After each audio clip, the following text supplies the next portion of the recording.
Yesterday, fall arrived in Dallas. I woke up and it was 60 degrees outside.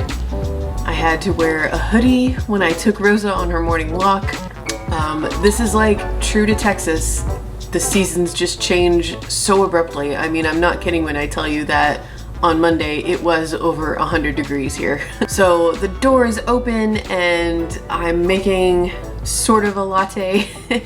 And I love fall, absolutely, hands down my favorite season. I hate summer, absolutely, hands down my least favorite season. And usually fall like kind of invigorates me. I feel more energetic. The heat of summer makes me not want to do anything. And I don't know what it is, but for the last 2 days, actually it's been going on a little longer than that, I have just been sleeping in. I mean, guys, it is 9:45 and I haven't started my work day yet, and that is, for me, very unusual. And I don't like it. I like being a morning person. I like waking up early, but I slept till 8 today, and I don't know why. Maybe the cool weather is just making me want to cuddle up in bed and stay longer. It's usually not that way. I don't know. Anyway, so it never feels good to me to get a day off to this kind of start where I feel like I'm already a little bit behind. Fortunately, my to-do list for work today is pretty simple. I have to finish a draft of a book that I'm writing for a client, and I only have one scene left, and I'm gonna have to go through and like proofread a little bit and send it to her. That is not gonna take too long to write. An issue though that I'm having is that this draft is definitely going to be under the word count that we targeted. It just came out that way, and I'm kind of annoyed about that because I'm usually dead on. I can almost always predict once I like get the materials for a project and I look at everything, and especially when I have an outline, I know how long that book's gonna be, but I was just a little off the mark with this one, and it's no big deal. I'm gonna send it to her, and either if she has places where she wants me to add more scenes, I will do that to get it up to the target word count. If not, I will just reduce the price of the final payment to reflect the actual word count that she got. Either way, it's fine. It's just annoying because I'm usually very good at that. But that's my goal for today. And then we need to get into the shadow book, my mystery project, because I made a ton of progress on it over the weekend. I kind of hit a big milestone, and then I haven't worked on it the last at least 2 days, and I'm afraid if I take one more day, like where I'm taking a full break from it, I'm gonna get stuck and I'm gonna feel like I can't get back into it. So we're gonna talk that out, but first let me get this client's book done.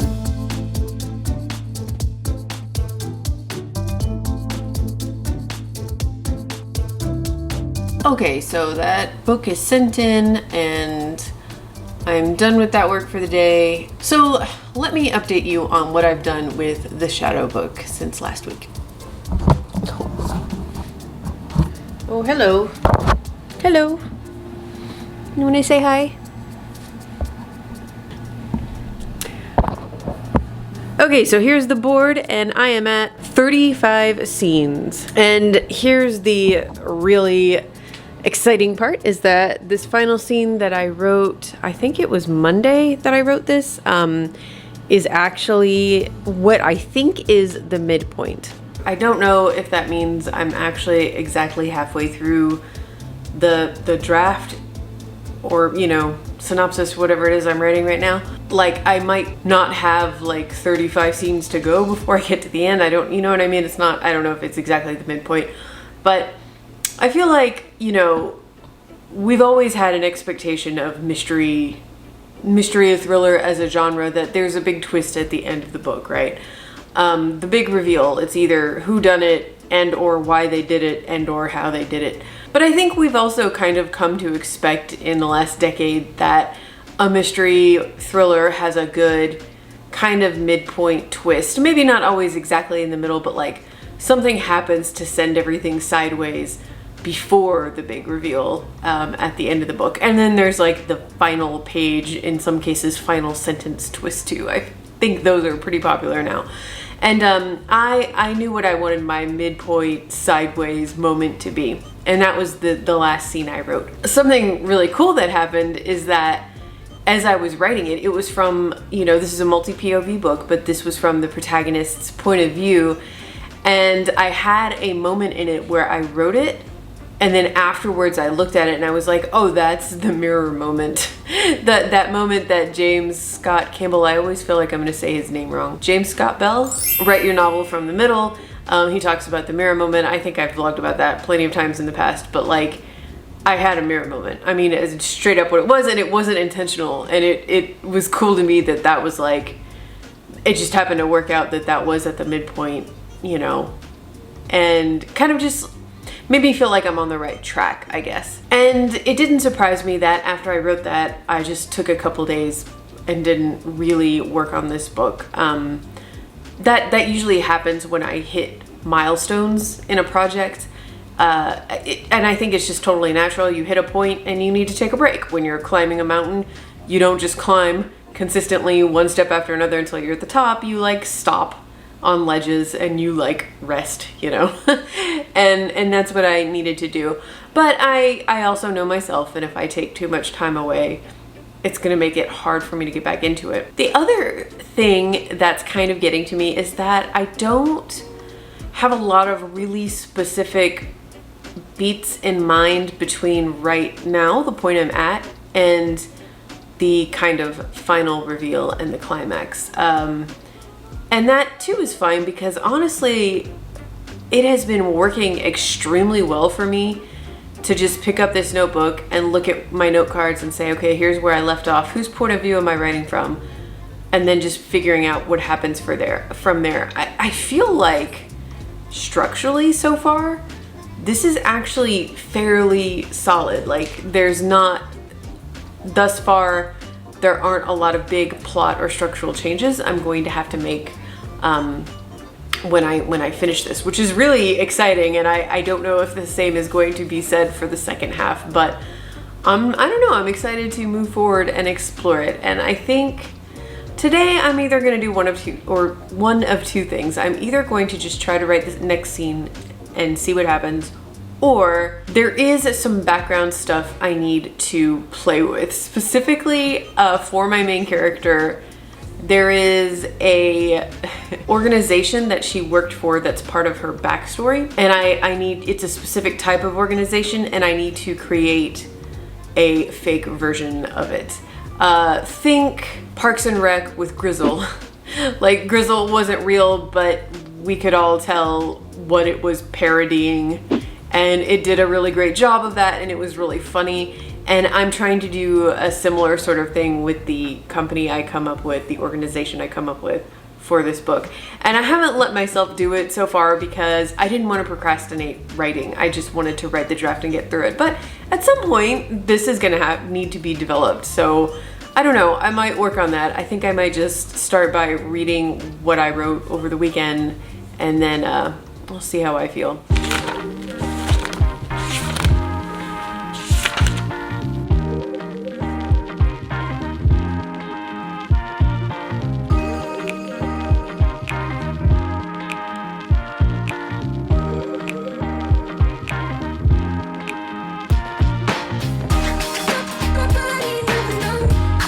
Okay, so what I ended up writing wasn't exactly a scene. The twist that I was talking about earlier, kind of the midpoint twist of my book, is one of those POV twists where somebody isn't exactly who you thought they were from the beginning.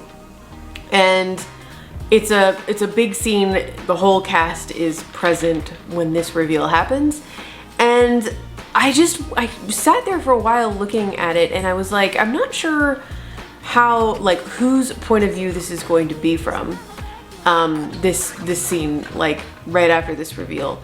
And I decided to help myself work through it, what I would do is I would go through instead and write what is going on in the head of every POV character when that reveal happens. So I started with my protagonist. Here's what she thinks. Here's how she describes what she's seeing and thinking, and then on through every other character present in the scene. And that really helped. I did write a little bit about what I want to see happen in the scene, like the action I see taking place, but I'm still not sure whose point of view it's from yet, and that's okay. So it's not like a complete scene. It was more just like internal character work that did help. And it wasn't a lot of work on this book today, but honestly, I kind of hit a point where I was like, I feel like I'm just forcing myself now to write when I'm just not in that place for whatever reason. So I'm just going to, for right now, stop working on this book. Very often when I do this, you know, an hour later my brain will be like, oh, I know, and I'll get like a burst of, you know, creativity or whatever. But I'm not gonna force it. So I'm just gonna leave it there for right now. So we're still at 35 scenes because I don't count that as a scene. I'm still just kind of like playing around with like how I want to proceed from here. A big part of this is that after this scene, I know there are just, you know, lots of things I can see happening. I know myself, and as an outliner, as a plotter who is not plotting this book, it's just, I'm feeling a little bit like driving in the dark right now, and I need to turn on the high beams and see where I'm going. It just gets really difficult for me. And I do remember now that I had some note cards, you know, sometime last month when I was working on this in the earlier stages, I was writing down random scene ideas that I could see that I would come to later and figure out like if they belong in the book, where they belong in the book. So you know what I think I might do right now? Actually, I'm gonna get those scenes and I'm gonna pin them up on the board just to see them next to all the other scenes. I like being visual. Let's do that.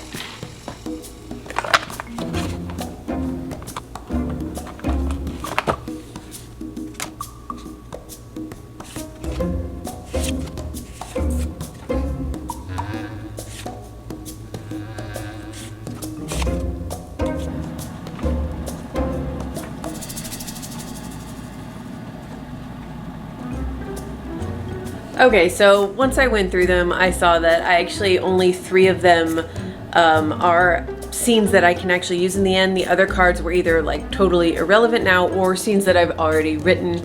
So it's just 3. This one in particular, I don't think it's relevant anymore, but it's possible it could come to be, maybe, so I'm gonna be flexible and let this exist here. And if I get any more random scene ideas, I'm just gonna tack them up here, and, you know, that's a little bit of like, you know, a signpost in the dark as I continue to drive down this road without my lights on. And yeah, I'm not gonna torture that metaphor anymore. Pantsing is hard. And I know this isn't even technically pantsing, but I mean, writing without a plot is a challenge for me. That's all I'm saying. One more thing before I go, a question for you. I have not been using my newsletter. I've only been using it for like the last 6 months, really, to like let everyone know when I have an event coming up or something like that, which is fine. That's definitely one of the purposes of a newsletter. And I think it's okay if that's all your newsletter is, but that's not really all I want my newsletter to be. And I kind of want to find a way to incorporate this new experience I'm having writing in a new genre for a new age level for the first time, and just this very mystery focused, you know, thing I've got going lately. I want to see if I can incorporate that into my newsletter. So if you are a subscriber to my newsletter, especially those of you who have responded in the past, because sometimes I use it to put out kind of like a little informal poll or ask you, you know, what do you want to see for these videos or for these courses or whatever. I would love to know if you have any suggestions or ideas of other ways I could utilize this newsletter. What would you like to hear about? Like more, I can't even say behind the scenes. Like I know some authors use their newsletters to share behind the scenes, but I mean, that's what a vlog is. So maybe that's what's stumping me. I'm trying to think of a way I could use it to share things with you that maybe wouldn't be so easy in a vlog. So yeah, if you have a newsletter and you're doing something really cool with it, or if you subscribe to the newsletters of other authors and they're doing something really cool and you like that particular use of a newsletter, I would appreciate the suggestions and help, because yeah, I would just like to get more consistent at it. Maybe, I mean, do you like it when authors share snippets of their writing? Do you like just getting newsletters filled with tips, or like a here's what I learned this week? Again, a lot of this is stuff I share in vlogs already, but I'm open to suggestions. Please let me know, what do you like about author newsletters? What kinds of things would you like to see? So that's gonna be it for this vlog. I hope you guys have a wonderful weekend, and I will see you Tuesday with another video.